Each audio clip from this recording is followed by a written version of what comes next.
Ukraine की चर्चा जरा ज़्यादा हुई क्या तो, लेकिन मैं 14 से लेकर ऐसी कई घटनाएं हैं।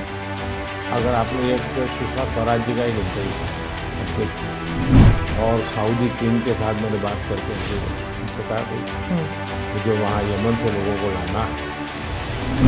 भारत की रिक्वेस्ट पर एक पीरियड रहता था जिस पीरियड में बम्बार्डिंग नहीं होता था, और उस समय हम हवाई जहाज़ में हमारे लोगों को निकाला।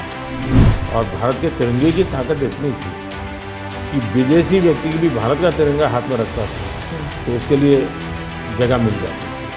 तो मेरा तिरंगा ही मेरी गारंटी बन गया था। यूक्रेन में जब युद्ध चल रहा था तो भारत के जो वहाँ पर छात्र थे उन्हें सुरक्षित रूप से वापस भारत लाया गया। ये एक दिल हिलाने वाला किस्सा था। इसमें आपने हॉस्टिलिटीज़ रोकने के लिए पर्सनल हस्तक्षेप किया था, पर्सनल इंटरवेंशन किया था, ये सुनने में आया है।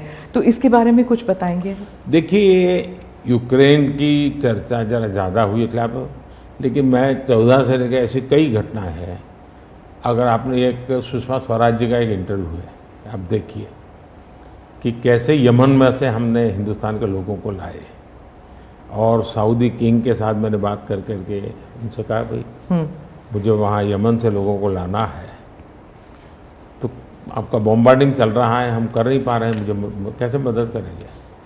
तो उन्होंने कहा कुछ समझ लीजिए मुझे। और सुषमा जी ने अपने इंटरव्यू में सारी चीज़ें कही हुई है।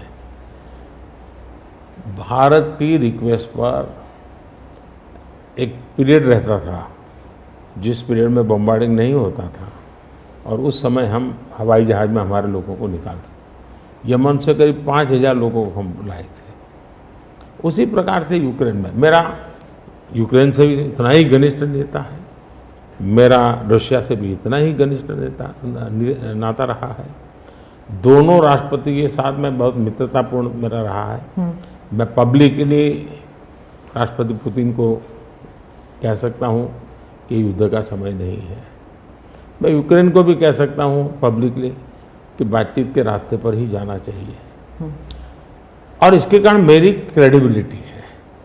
और जब मैंने कहा भाई भारत के इतने लोग, हमारे नौजवान फंसे हुए हैं और मुझे आपकी मदद चाहिए, और मैं आप क्या व्यवस्था कर सकते हो? फिर मैंने बताया मैंने इतनी व्यवस्था की है, आप इतना मेरी मदद कीजिए। उन्होंने मदद की, और भारत के तिरंगे की ताकत इतनी थी कि विदेशी व्यक्ति भी भारत का तिरंगा हाथ में रखता था तो उसके लिए जगह मिल जाती थी। तो मेरा तिरंगा ही मेरी गारंटी बन गया था।